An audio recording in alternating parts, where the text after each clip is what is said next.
For more videos. If you like, you can check out my social media links down below. But that's all for today. Thank you so much for watching, and I will see you all next time. Bye! Alright, I'm really happy with how this video turned out.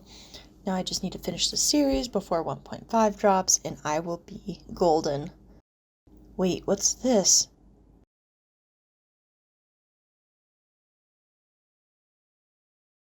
$1.5?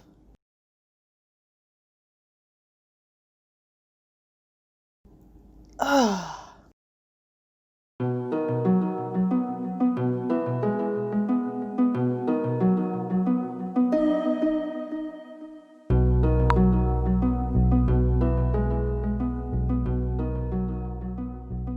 Hi, my name is Mel, and today we're playing the newly released 1.5 update of Stardew Valley. As you may or may not know, I just recently did a video that was going to be the first episode of a 1.4 Completionist series that I had intended to finish before 1.5 dropped. And then about a week later, 1.5 dropped. So we are abandoning the 1.4 Completionist series, and we are starting fresh with the 1.5 Completionist series. Now, the 1.5 update is huge. There have been a ton of changes and fixes made to the game. The first one is the ability to complete the community center in your first year, and that is accessible through the advanced options menu. I must confess, I actually forgot to check this the first 2 times I've started the game, and on the 3rd time I remembered, but skipped the opening cutscenes. But I have cobbled the clips together for this first episode to present the story in a cohesive way for you, the viewers. However, if my sprite's colors are slightly off in the first few scenes, now you know why. One of the other options I noticed in the advanced menu was the ability to remix the community center bundles. I assume this means the bundles will change from their standard requests, but I don't know for sure.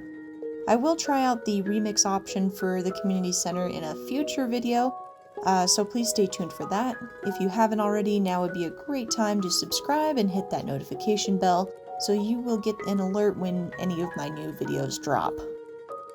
So as we progress through the game, I will try and point out any of the new features or changes that I notice. I don't think anything has changed from Grandpa's cutscene here. I have read through the changelog, but honestly, it was so long, I don't think I could remember the details without being prompted by seeing them in the context of the game. So going forward here, I'll just interrupt myself if I see something worth mentioning, but let's get into the main goals I'll be pursuing in this run.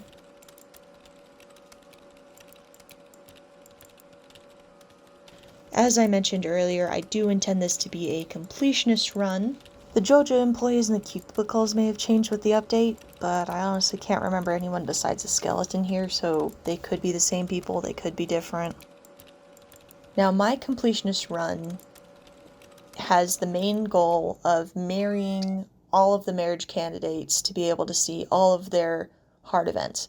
This includes the group 10 heart events and the 14 heart events from the 1.4 update. I have actually not seen them all. I've somehow missed seeing all the spoilers, so those are still going to be brand new to me. Other than that, there are a lot of other things to do for a completionist run that I got from a Reddit article that I will link down in the description below. But here are some of those items. Upgrade all tools to Iridium quality. Reach a 10 heart friend level with every NPC. I do think the bird on the sign here has changed. I remember it being a little blue bird with a pink pompadour feather, kind of like the ones that quails have. So I think that might be a 1.5 change. Level up every skill to level 10. Collect every wallet item. Complete the community center. Ship at least one of every item. Catch at least one of every fish. Find and donate every artifact and mineral. Collect every recipe and cook at least one of each. Complete every achievement. So I'm sure you've noticed that I made the decision not to start with the new beach farm option. And there's a couple reasons for this. The main reason is because you can't use the sprinklers on the sandy beach farm, and I feel like that's going to be a hindrance to my long-term divorce funds plan. But the other honest reason is that I'm boring, and I actually really like the standard farm option, so I'm gonna do it again. I do plan on making another video in the future where I explore all the different farm options. So if you haven't hit that notification bell or subscribe, now might be a good time to do that. I don't know, maybe. Find every secret note and complete any tasks that they assign. Have at least one of every building, from both Robin and the Wizard, on your farm. Have at least one of every type of animal on your farm. This is exciting because this is where the new ostriches will come in. Fully upgrade your house. Reach the bottom of the mines. Reach level 100 in Skull Cavern. Complete every task in your journal. Craft at least one of every item. Find the Junimo plush and the stone Junimo. Unlock the casino. Find all 8 rare crows. Obtain the galaxy sword. Upgrade Pam's house. Get all the star drops. Ship 15 of each farm crop. Get all of the secret items from the festivals. Win every festival. Craft every item. Get all the slime colors. Get the golden clock and the statue of endless fortune. Design a good-looking farm. Again, if you're interested in this list for a completionist run, you can find the original Reddit post linked in the description down below. But we finally arrived at day 1 of our new life here on Iceberg Farm. Time to start building the agricultural empire and begin introducing ourselves to the local townsfolk. I originally wasn't going to leave in my comments about the townspeople because I had just gone through this in my 1.4 video, but I doubt anyone's going to go back and watch this single video in a dead series, so I'll just add in the character commentary again. If you watch this video, you will not need to watch the 1.4 video, the jokes will likely be the same. Oh, look at that, we've already found our first artifact. We'll drop that off at the museum in a bit. There have been some exciting changes and additions to artifacts in the update, and I'll talk about those in a little later in the video. Our first bachelor of the series is Sam. I've married him before in previous games. He's very sweet and I highly recommend his route. Next is Alex, who is my least favorite bachelor. He comes off as an arrogant musclehead and I'm not a fan. Pam is kind of a jerk. She's Penny's mom, but she seems like a real solid kind of gal. Like, I wouldn't invite her to my wedding, but I would want her on my side in a bar fight. Her daughter Penny is sweet, but not my cup of tea. The 1.5 update has given her an interest in archaeology and the artifacts, so I'm looking forward to seeing those changes, and maybe I'll change my mind about what I think about her. Emily is so weird! I keep waiting for her to make a comment about my aura or talk about the healing properties of crystals. It's not a fan. She's just too weird. I adore Marnie. She loves animals. She takes care of Shane and Jazz. She runs her own business. My only thing is that she has terrible taste in men. Dr. Harvey strikes me as kind of boring. I feel like his story could do with some more depth, maybe? Or maybe more opportunities for interaction. I just need a little more to feel a connection with him. Gee, thanks, Jody. You're not what I was hoping for either. I really love the extra details that were added to Caroline in the 1.4 update. The little greenhouse scenes really make you feel like she's opening up to you and you're getting to know her better. And it actually feels like like you're being rewarded for the time and energy that you've put into the relationship. Vincent is one of 2 small children you can harass on a daily basis. There's not much to him. Haley is my least favorite bachelorette and the least favorite marriage candidate overall.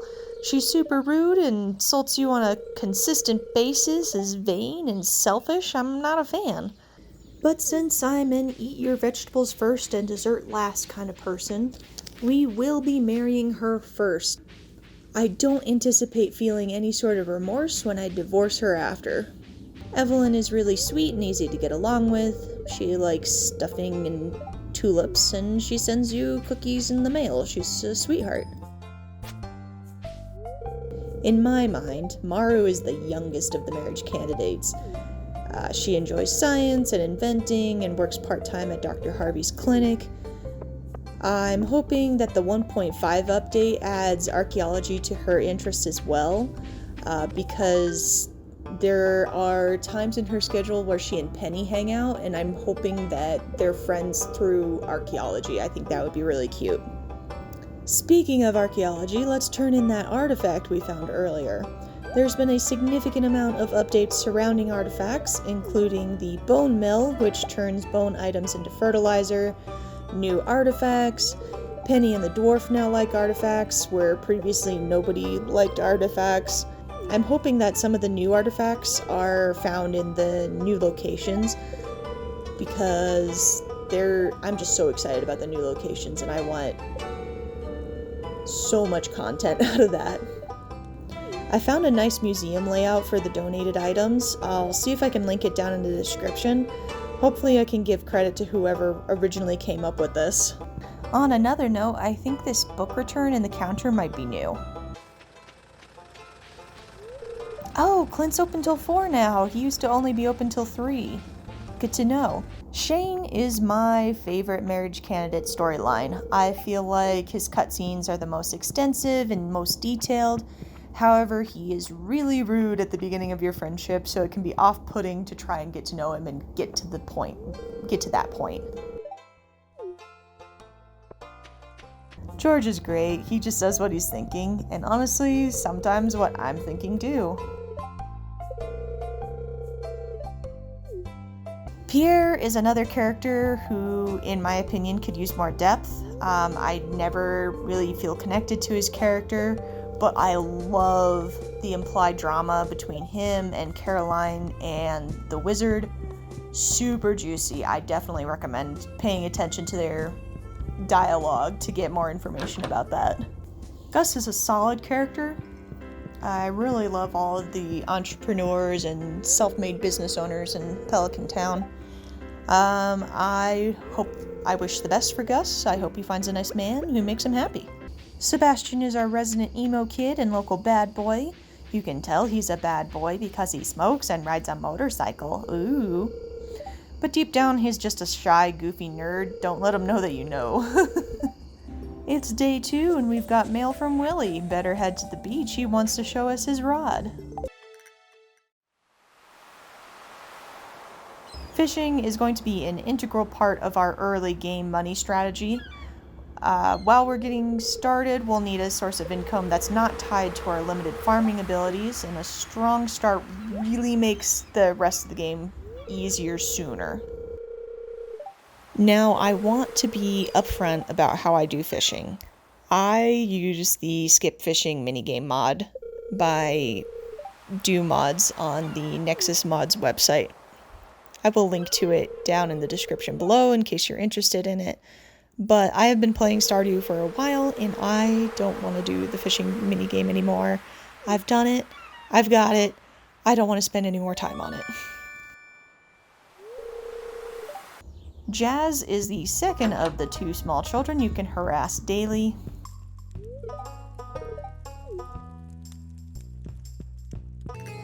Abigail's character is a lot of fun. She likes video games, adventuring, she's got that cute goth aesthetic that I adore. It's a lot of fun to see her grow into her own over the course of her storyline. Oh hey Evelyn, what's up?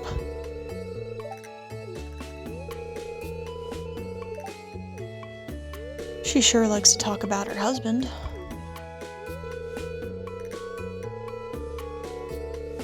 Oh, that's a hint about what he likes. I think that'll show up in the menu screen now. One of the new features that has been added to the 1.5 update is being able to track each character's likes and dislikes, including information you get from secret notes. But it looks like this conversation doesn't count toward that. Oh well, we'll just have to check back again later. Demetrius is Maru's father and Sebastian's stepfather. It's so eerie to have him subtly threaten me through Maru's story. He just makes me uncomfortable, and he's just a sprite. I actually love Linus's character. He's genuinely happy, living his best life, and he teaches you really cool skills that let you be more resourceful in-game. I highly recommend befriending him as soon as possible so you can take advantage of his bonuses in the early game. Alright, we actually managed to run into Elliot pretty soon this time around. He sometimes takes me days to run into.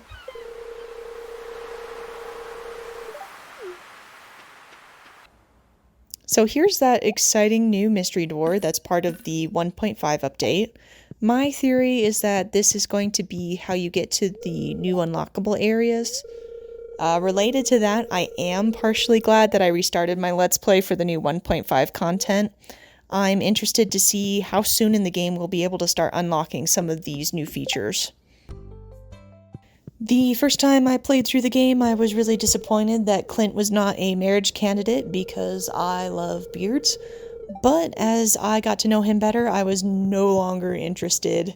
He is one of those self-proclaimed nice guys who feels super entitled to women and feels like the whole world is picking on him when he doesn't get what he wants. It's not a fan.